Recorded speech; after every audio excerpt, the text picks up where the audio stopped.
Hello दोस्तों, स्वागत है आपके अपने यूट्यूब चैनल साथी क्लासेस में। दोस्तों, आज हम लोग बात करेंगे गोली दर्पण का आवर्धन के बारे में, जो एग्ज़ाम में बहुत ज़रूरी है याद रखना।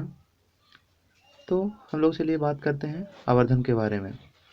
दोस्तों, आवर्धन होता क्या है? तो ये गोली दर्पण के आवर्धन के बारे में परिभाषा क्या होगा कि प्रतिबिंब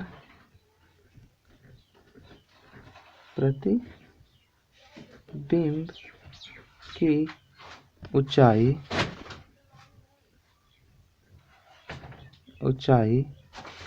और वस्तु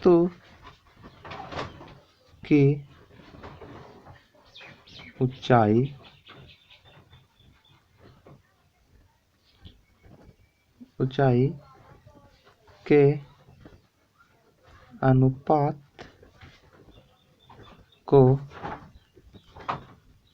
आवर्धन कहा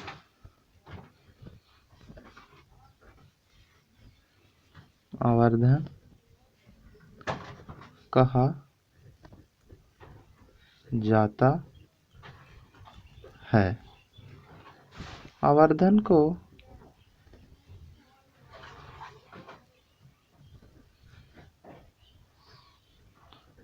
आवर्धन को स्मॉल m से सूचित किया जाता है। ठीक है दोस्तों, तो प्रतिबिंब की ऊंचाई और वस्तु की ऊंचाई के अनुपात को आवर्धन कहा जाता है। आवर्धन को सूचित करते हैं क्या चीज से दोस्तों? तो m से। आवर्धन को क्या चीज से सूचित करते हैं? m से। अब दोस्तों हम लोग बात करते हैं आवर्धन बराबर सूत्र क्या बनेगा। तो आवर्धन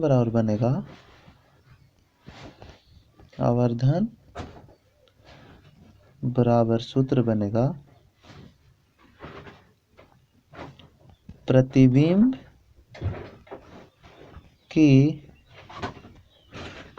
ऊंचाई बटा वस्तु की ऊंचाई।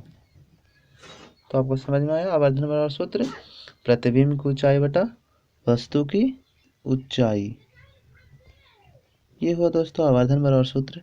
अब हम लोग इसकी कुछ थ्योरी ज्ञात करते हैं। तो जैसे हमने माना यदि वस्तु की ऊंचाई h और प्रतिबिंब की ऊंचाई h डैश। वस्तु की ऊंचाई हमने क्या माना? h और प्रतिबिंब की ऊंचाई h डैश। तो गोलीय दर्पण की आवर्धन m बराबर हो जाएगा दोस्तों, यहाँ पर हम लिख सकते हैं h डैश बटा h, क्योंकि h डैश हमने प्रतिबिंब की ऊंचाई माना और h हमने वस्तु की ऊंचाई माना। तो इसको दोस्तों हम लोग एक फिगर के द्वारा देखते हैं। तो फिगर हमने इस प्रकार बनाएंगे दोस्तों, जो इस प्रकार होगा। देखिए, इस प्रकार से हमने बाहर से पॉलिश कर दिया। तो ये हो गया दोस्तों अवतल दर्पण। कौन सा दर्पण हो गया? अवतल दर्पण। हमने इसकी मुख्य अक्ष बनाया। ये क्या है दोस्तों? मुख्य अक्ष।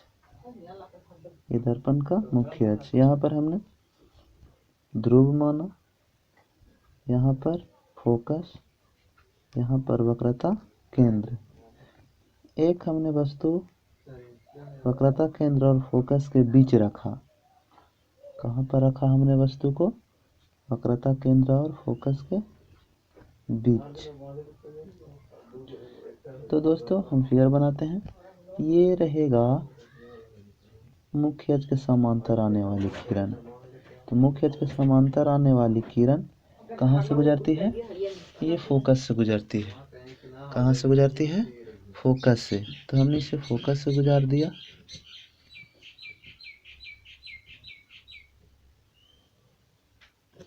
अब एक किरण दोस्तों हमने ध्रुव की दिशा में लिया। एक किरण हमने किस प्रकार से लिया? ध्रुव की दिशा में। तो ध्रुव की दिशा में आने वाली किरण जितना डिग्री कोण के साथ आपतित होती है उतना ही डिग्री कोण के साथ परावर्तित होती है। तो ये हमने दोस्तों ध्रुव की दिशा में आने वाली किरण को परावर्तित कराया। तो यहाँ पर स्केल थोड़ी अभाव है। ये किरण लिया और ये दोस्तों देखिए यहाँ पर ये कटेगा। यहाँ पर एक किरण कट गई। तो ये देखिए यहाँ पर दोस्तों क्या बनेगा? प्रतिबिंब बनेगा। क्या बनेगा? प्रतिबिंब। अब देखिए दोस्तों हम लोग इसका नाम रखते हैं। इसका नाम हमने रखा इस प्रकार से। ये वस्तु है तो वस्तु का नाम ए बी रख दिया। इसकी ऊंचाई मान लिया हमने एच। इसका नाम रखा ए डैश बी डैश। इसकी ऊंचाई हमने लिया एच डैश। यहाँ पर वक्रता केंद्र, ये फोकस। तो ये दोस्तों यहाँ पर मानते हैं हम आपतन कोण आई और ये परावर्तन कोण आर। अब देखिए दोस्तों हम लोग बात करते हैं आगे वस्तु दूरी और प्रतिबिंब दूरी के बारे में। तो ध्रुव से लेकर जो दूरी होगी यहाँ तक वस्तु दूरी यू होगी और यहाँ से यहाँ तक लेकर जो दूरी होगी प्रतिबिंब दूरी भी होगी। अब दोस्तों हम लोग आगे बढ़ते हैं और देखते हैं। तो हमने क्या किया? अब थ्योरी को आगे बढ़ाया। देखिए दोस्तों हमने आगे बढ़ाया और फिगर को देखते हैं। इसमें हमने दोस्तों माना एच वस्तु की ऊंचाई एच डैश प्रतिबिंब की ऊंचाई। ये वस्तु दूरी यू है ध्रुव से लेकर दूरी हमने मापा और ये ध्रुव से लेकर प्रतिबिंब तक की दूरी को हमने प्रतिबिंब दूरी मापा भी से। अब देखिए दोस्तों माना कि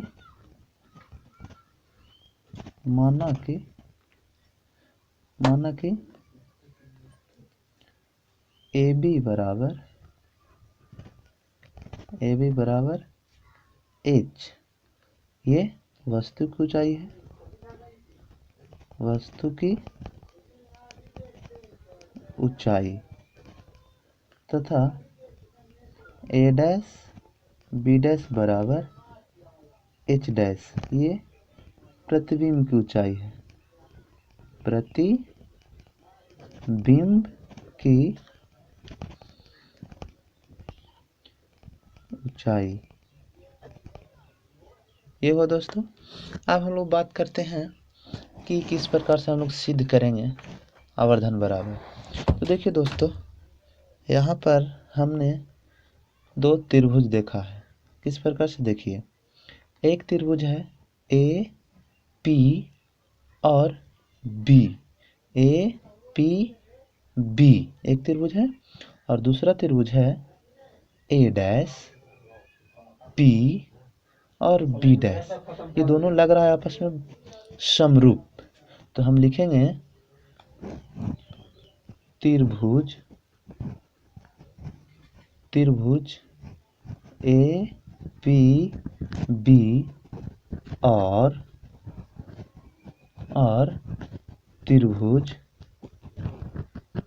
त्रिभुज ए डैश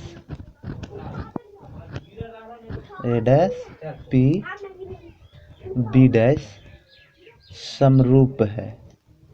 क्या है? समरूप है। अब देखिए दोस्तों, हम लोग आगे बात करते हैं। तो बात करेंगे हम लोग अतः ए डैश बी डैश बटा ए बी, और इसके बराबर भुजा के बराबर बात करेंगे कि पी बी डैश बटा पी बी। ठीक है दोस्तों, अब हम लोग बात करते हैं चिन्ह परिपाटी के नियम से। तो चिन्ह परिपाटी के नियम से क्या होगा वो देखते हैं। तो चिन्ह परिपाटी के नियम से देखते हैं कि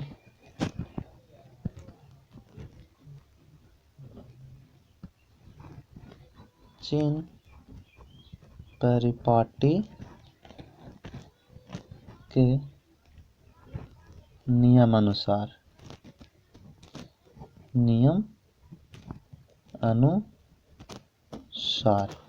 तो देखते हैं हम लोग क्या कि जो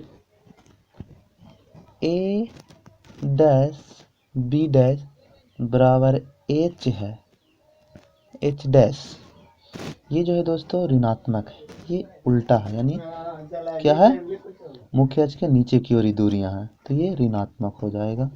फिर दूसरा हम लोग देखते हैं दोस्तों ए बी, ये मुख्य अक्ष के लंबवत है, यानी इसके बराबर जो एच है वो धनात्मक में है।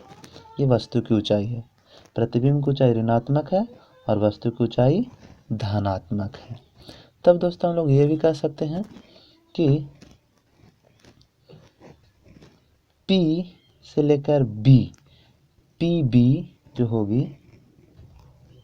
पी बी वो हो जाएगी दोस्तों ऋणात्मक में, जो U है वस्तु दूरी, क्योंकि प्रकाश की आपतित किरण के विपरीत दिशा में मापी गई दूरी ये है। इसके बाद दोस्तों हम लोग बात करेंगे पी बी डैश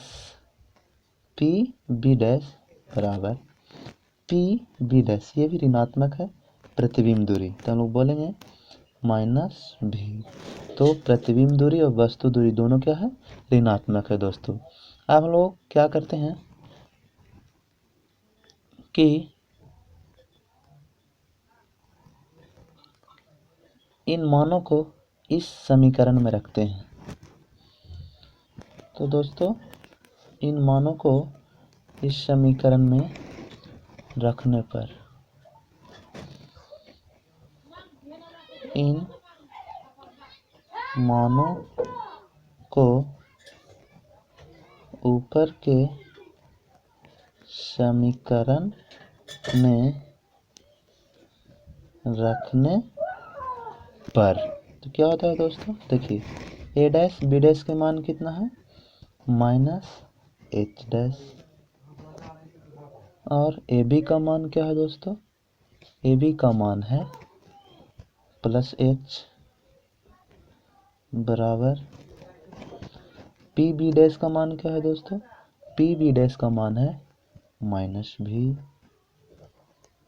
और पी बी का मान कितना है दोस्तों, माइनस यू। अब इन मानों को हल करने के बाद इस प्रकार से हम लिख सकते हैं, या एच डैश एच बराबर माइनस भी बटा यू, ये क्या हो जाएगा दोस्तों, आवर्धन बराबर सूत्र। तो कहते हैं इस प्रकार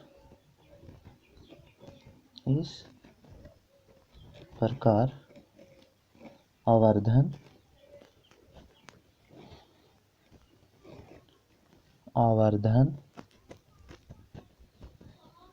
m बराबर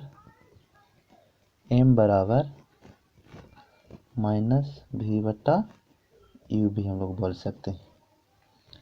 ठीक है दोस्तों, या तो फिर हम लोग बोल सकते हैं या m बराबर एच डैश बटा एच बराबर माइनस भी बटा यू, ये आवर्धन बराबर निकलेगा दोस्तों फॉर्मूला।